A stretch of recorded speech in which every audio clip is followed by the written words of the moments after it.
Hi friends, Sandhya ராகம் சீரியலை பற்றி தான் நம்ம இந்த வீடியோக்குள்ளே பார்க்க போகிறோம். வாங்க நம்ம வீடியோக்குள்ளே போகலாம்.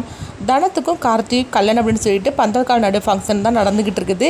எப்படியா இந்த கல்யாணத்தை தடுத்து நிறுத்தணும் அப்படின்னு சொல்லிட்டு கதிர் வந்து ஜானகிட்ட சொல்கிறாங்க. ஆனாலும் ஜானகி அதை நம்ப மறுக்கிறாங்க. கொஞ்ச நேரத்தில் நான் அதை நிரூபித்து காட்டுது அப்படின்னு சொல்லிட்டு கதிர் சொல்லிட்டு போகிறாங்க.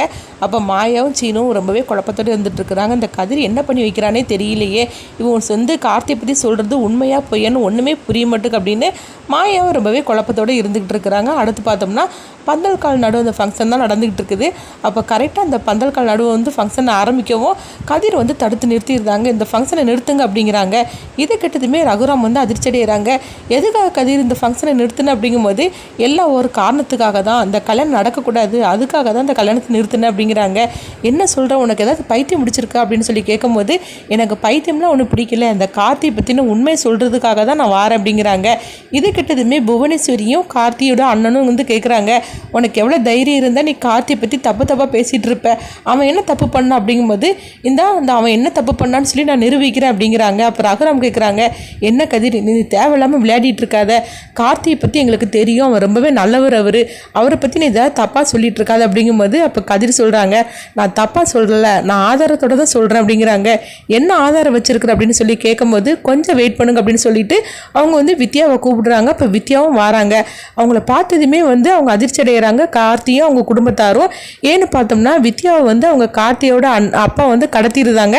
அப்படி இருக்கும்போது வித்யா எப்படிங்க வந்தா அப்படின்னு சொல்லிட்டு அவங்க அதிர்ச்சி அடைகிறாங்க. அப்போ வந்து கதிர் சொல்கிறாங்க, வித்யா அங்கே வா, நீ வந்து உண்மையை சொல்லு, இந்த கார்த்தி பற்றின உண்மையை சொல்லு அப்படிங்கவும் அப்போ வித்யா வந்து சொல்லதுக்கு தயங்குறாங்க. அப்போ ரகுராம் வராங்க, இங்கே என்னதான் நடந்துட்டு இருக்குது, நீ யாருமா அப்படின்னு சொல்லி கேட்கும்போது அப்போ வித்யாட்ட வந்து கதிர் சொல்கிறாங்க, வித்யா நீ உண்மையை சொல்லு, இப்போ நீ உண்மையை சொன்னாதான் இந்த கல்யாணத்தை தடுத்து நிறுத்த முடியும், நீ யாருக்காகவும் எதுக்கும் பயப்படாத, இங்கே நாங்கள் எல்லாருமே இருக்கோம், உனக்கு பாதுகாப்பு நாங்கள் கொடுக்குறோம் அப்படிங்கும் போது அப்போ வந்து ரகுராமுக்கு வந்து ஒன்றுமே புரியாமல் முழிச்சிட்டு இருக்கிறாங்க. அப்போ வித்யா நீ சொல்லு அப்படிங்கவும் வித்யா சொல்கிறாங்க, கார்த்தி வந்து நல்லவன் கிடையாது, அவனால் ஏமாற்றப்பட்ட பொண்ணு தான் நான் அப்படிங்கிறாங்க. இது கிட்டதுமே வந்து குடும்பத்தில் உள்ள அவ்வளோருமே அதிர்ச்சி அடைகிறாங்க. இப்போ கார்த்தி சொல்கிறாங்க, இவன் சொல்கிறது வந்து நம்பாதீங்க, இவன் வந்து எம்மளை பழிய போடுறா, இவன் யாருன்னே எனக்கு தெரியாது அப்படின்னு கார்த்தி சொல்கிறாங்க. அப்போ வித்யா சொல்கிறாங்க, இவன் இப்படி தான் சொல்லுவான், இவன் வெறும் அயோக்கிய, இவன் வந்து என்ன மட்டும் இல்லை என்ன மாதிரிக்கு நிறைய பொண்ணுங்களை இவன் ஏமாற்றி இருக்கிறான் அப்படின்னு சொல்லவும், என்னம்மா நீ சொல்லிட்டு இருக்கிற அப்படிங்கும்போது ஆமாம் இந்த இருக்கு பாருங்க ஆதார் அப்படின்னு சொல்லிட்டு அவங்க காட்டுறாங்க. அதில் பார்த்தோம்னா கார்த்தியும் வித்யா வந்து சேர்ந்துருக்கிற அந்த ஃபோட்டோலாம் இருக்குது. இதை பார்த்ததுமே ரகுராம் வந்து அதிர்ச்சி அடைகிறாங்க. அப்போ ஜானகி ஓடி வந்து பார்க்குறாங்க, என்னது நடந்துட்டு இருக்குது, அப்போ கதிர் சொன்னது எல்லாமே உண்மை தானே அப்படின்னு சொல்லிட்டு அவங்க அதிர்ச்சி அடைகிறாங்க. அப்போ கார்த்தி சொல்கிறாங்க, இப்போ உள்ள காலத்துலலாம் இந்த மாதிரிக்கு ஃபோட்டோ எடுக்கிறது சகஜம்தான், என்னை வந்து அசிங்கப்படுத்துறதுக்காகவே இந்த கதிர் இந்த மாதிரிலாம் சேர்ந்துருக்கிறான் அப்படிங்கும்போது அப்போ தனமும் வராங்க. ஆமாம் கதிர் கார்த்தியும் நானும் ஒன்று சேரக்கூடாதுன்னு கதிர் தான் ஏதோ சூழ்ச்சி பண்ணியிருக்கிறான்பா, அவன் சொன்னதெல்லாம் நீங்கள் நம்பாதீங்க அப்படின்னு சொல்லும் போது அப்போ ரகுராம் வந்து ரொம்பவே குழப்பம் அடைகிறாங்க.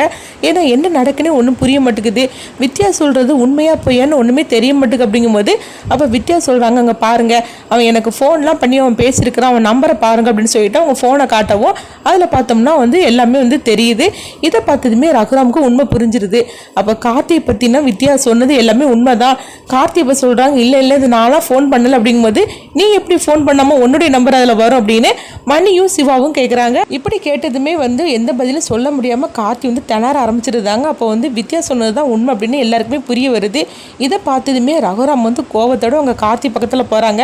உனக்கு எவ்வளோ தைரியம் இருந்தால் இந்த மாதிரிக்கு என் பொண்ணோட வாழ்க்கையை வந்து நீ விளையாடி இருப்ப அப்படின்னு சொல்லி அவங்க அடிக்கிறதுக்காக போகும்போது பார்த்தோம்னா சிவாவும் மணியும் வந்துருந்தாங்க. உனக்கு எவ்வளோ தைரியம் இருந்தால் என் குடும்பத்தை வந்து இந்த மாதிரிக்கு அசிங்கப்படுத்துறதுக்காக வந்திருப்பேன் அப்படின்னு சொல்லிட்டு அடிக்கிறதுக்காக வரும்போது ரகுராம் வந்து தடுத்து நிறுத்துதாங்க. இவனை ஒன்றும் பண்ணாதீங்க, இவனை விட்டுருங்க அப்படிங்கும்போது என்ன சொல்லிட்டு இருக்கிறா, இவனை வந்து விடக்கூடாது அப்படின்னு சொல்கிறாங்க. இல்லை இவனை வந்து இந்த மாதிரி நம்ம பண்ணோம்னா நம்ம குடும்பத்துக்கு தான் அசிங்கம், இவனை விட்டுடலாம் அப்படிங்க. தனத்தோட கல்யாணம் அப்படின்னு சொல்லும் போது இப்போ ரகுராம் வந்து கதிரை பார்க்குறாங்க. கதிர் நீ தான் வந்து தனத்தை கல்யாணம் பண்ணிக்கணும் அப்படிங்கப்போ தனம் நீ முடிவிடு அப்படிங்கிறாங்க. தனம் வந்து கார்த்தியை பார்த்து அடிக்கிறதுக்காக போகிறாங்க. என்னை இந்த அளவுக்கு நம்ப வச்சு நீ ஏமாத்திட்டியே, நீலாம் ஒரு மனுஷனான்னு சொல்லிட்டு தனம் வந்து அடிக்கிறதுக்காக போகிறாங்க. கதிரை கல்யாணம் பண்ணிக்கிறதுக்கு அவங்க சம்மதிச்சிருந்தாங்க. ரகுராம் வந்து இப்படிலாம் முடிவு எடுப்பாரா, அடுத்தது அந்த கதை என்ன மாதிரி கொண்டுட்டு போவாங்கன்னு சொல்லி நம்மளும் வெயிட் பண்ணி பார்க்கலாம்.